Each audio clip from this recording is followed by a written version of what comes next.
Hola, mi amigos. This is Archangel. Guys are so pathetic. They act like they're strong and valuable as males, and that females value them. No. Actually, females only value what you can do for them, and value is not really the right word. Females don't really value male utility. They expect it. Male toil and protection is not a thing that females appreciate and place gratitude upon, but rather it is an obligation that males must offer as homage to the value-rich, superior female. The feminine collective does not value what males do for them. It is a courtesy that they expect. Yet males absolutely value females, and this is demonstrated by their subjugation to them. Awakened males have absolute value in themselves, but the unconscious male masses of validation addicts are embarrassingly pathetic in their needy, simpering female pampering and their lame doormat behaviors. Even so, people still try to argue the big, mean, oppressive, patriarchal victim narrative of the rabid feminist establishment. But males know humanity bestows females with absolute value, and that males must jump through flaming hoops and run around vicious tracks chasing fake lures in order to get one of these value-rich citizens to grace them with their presence. You see, when I was a disgusting blue pillar chasing salvation through moistened vulva, I was extremely picky about the physical looks of females. Why is this? Well, besides a taste for beautiful women and the need to be turned on by the physical looks of the females I was with, I knew that if I was seen in public with hot females, it would make me look good. She would raise my worth in the eyes of others, because she was female, for one, and for two, she was physically appealing. Thus, a hot female's infinite worth would temporarily rub off on me and make me look good to others.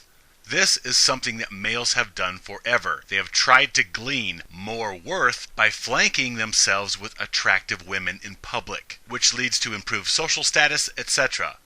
Males know that they are inferior in worth to females, and little behaviors like this is males admitting that they understand they are value deficient by themselves, yet with a female by their side, their value and popularity improves. Woohoo! I have experienced this understanding many times, and I have witnessed this phenomena even more, where a guy by himself is a loser, just another savage looking to pillage and plunder. Yet, with an attractive female, suddenly guys are giving him respect, and females are lusting after him. I have seen it over and over. Guys will mock and put down another guy in school, or at the gym, or at the office, until they meet his hot girlfriend or wife, and all of a sudden, they look at him differently and envy him. This female has improved his worth in the eyes of these males, which makes them hate him even more. Males, on some level, understand that if they want to make a splash at the family gathering or at church, if they want to impress at the company picnic or on the red carpet, they should show up with a female by their side. The more attractive, the better, because females embody value in this world, and people are impressed when a male can catch the eye of one of these value-rich angels long enough to compel her into accompanying him to some public function. In this existence, value follows the female. For instance, let's say you go somewhere and it's just a bunch of guys listening to music and drinking. Well, this is simply a room full of monkeys drinking. Totally unexciting. However, if you add some females to this scenario, now suddenly it's a party, because the addition of the female element has added value to this otherwise dreary congregation of imbibing shovels. Moreover, ladies' night is another inequity. First, they are being treated to a special night in a club where they get free everything from admission to drinks and party favors. Meanwhile, there is no gentleman's night in order to satisfy fairness. Next, it shows how pathetic males are because they will flock to ladies' night, hoping to have a larger selection of females to flirt and solicit attention from. Meanwhile, behind the scenes, this ladies' night is actually a fleece males out of their money night. Ladies' night is really aimed at manipulating males out of their money using the tried and true female lure. It has nothing to do with treating ladies special. It has to do with price gouging males on admission and alcohol, because males will predictably flock to anywhere there is a congregation of females. However, lady events have caught on in other places where the focus is pampering and coddling females because, well, they are female. I can drive around town and see restaurants, car washes, even quickie lube places that have billboards proclaiming Wednesday to be Ladies' Day, where chicks will get special acknowledgement and discounts on all manner of goods and services. I sure don't see Gentleman's Night or Gentleman's Day at clubs or food joints or automotive places. Nope. This is a glaringly obvious example of elevating females because we worship them. And why do we worship them? Well, you goofy baboons, that's easy. Because they are value rich. Because of uterus. Because of mammaries. Because they are mommies. Because we pretend that they are utter purity and virtue incarnate. I mean, there are a gazillion reasons that we elevate females. But one thing is sure, we do not elevate and worship that which is value deficient. We would not even worship that which has equal value to ourselves. We worship that which we assign superior value above ourselves. So we necessarily elevate female worth to pedestals above males in order to worship that which has more value than the stinking farmer-blowing hairy shovels that maintain this entire world. Oh, you betcha. Males know that they are value deficient. Their actions and their beliefs prove they understand their inferiority, even if they chest thump and act alpha in public. Males subconsciously understand they can only attempt to gain value over other males, since they are subordinate in worth compared to females. And, at the end of the day, every last male, no matter how rich and powerful or alpha he is still expected to sacrifice himself for females. And if he will not willingly sacrifice himself for females, then white knights will come along and force him to.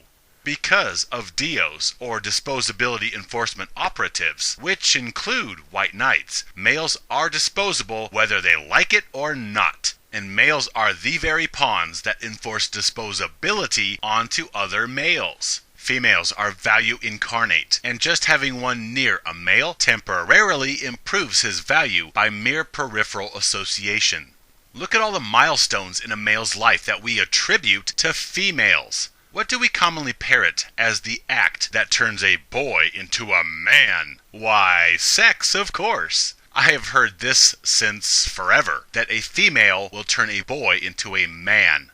Really? Am I understanding this correctly? Females hold the keys to males becoming men? So a male exiting puberty is not really a man. Giving your time or compassion to another in need, this does not make you a man either. But some little teeny bopper girl coming along and bobbing up and down for a few awkward minutes, oh, now suddenly this boy has become a man. Yeah. Okay, well, is the opposite also true? Do males hold the keys to girls becoming women? Oh, please. Nature turns girls into women, and dudes have nothing to do with it. Oh, but females sure seem to have everything to do with boys traversing the gulf into manhood. Males acknowledge females as the harbingers of value in this world. Look at their actions. We see males get down on bended knee and regurgitate the same sad line. Please make me the happiest man alive, as he asks her to become his legal slave master in this torture chamber labeled marriage. So it is the value-rich female that bestows happiness onto males. He cannot glean happiness on his own, or find happiness in a mountain lake, or a bird's song, or in global peace. No, he needs a female to make him happy through legal servitude. Next, we have males that say, "She gave me children." Well, we all know that he doesn't receive children. They are not his at all. They are a ward of the mother and state. However, in this statement, it is again a female bestowing infinite value upon a male, since children are usually the most precious thing in a male's life, aside from his dear sweet wife. So females, again, are those that bestow value onto a male in the form of offspring. Oh no, it's not that they created, raised, and loved these offspring together. No.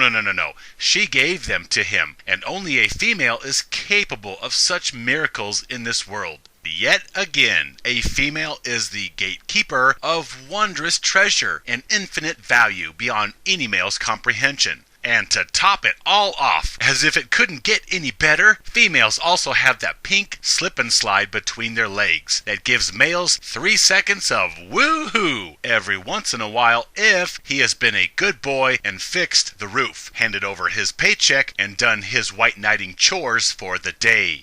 Look at the myriad ways we assign females with value. Then the sad little males spend the rest of their days trying to get little bursts of value by having a female at their side.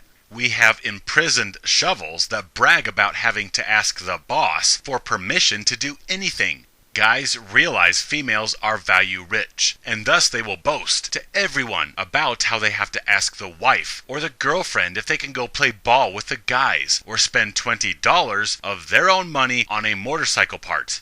Males realize females as their overlords, whom they need to ask permission to do anything lest they anger their goddesses. This is the sad, pathetic, disgusting, embarrassing state of males today. They are whipped doormats who know that they are whipped doormats, who actually brag about being whipped doormats when they tell everybody that they need to ask permission from the boss before they do anything. It literally sickens me to observe daily how males will brag about needing to ask the boss for permission to do something, or how they will defer to their better half for any major decision. Or how some will act like they're cool because they got permission from the wife to go for a bike ride, or to buy new shoes, or to fart twice in a row on a Friday afternoon. My girl's different. My girl is cool. She lets me do this, or she lets me do that. Oh, wow, man, you're so lucky. Your girl lets you do this? Oh, man, you got a special one. You better hold on to her. I know, right? I get to do this and I get to do that. She allows me to do all this stuff. I even get to buy bubblegum at my own discretion. How cool is that? Guys are so weak and pathetic, they make me sick. Eye of the tiger, man card, a force of nature. These phrases no longer apply to 90% of the male populace, who looks for the easiest, closest, and quickest opportunity to turn their utility, their thoughts and beliefs, indeed their very lives and decision-making, over to a female, so she can command and order him around for a few years. Until her hypergamy kicks in, she gets sick of him and dumps him, and then he runs around like a lost little puppy, looking for another breasted citizen to take control of him. The weakness of males around females disgusts me. I am embarrassed to share the same sex classification as such males. However, all these little behaviors demonstrate that everybody, especially males themselves, they know that females are value rich and that they themselves are value deficient. So they seek value reconciliation through female communion. Guys are grotesque shovels, and females are priceless angels. Oh, please, everybody knows that. My friends, stand with me, live free.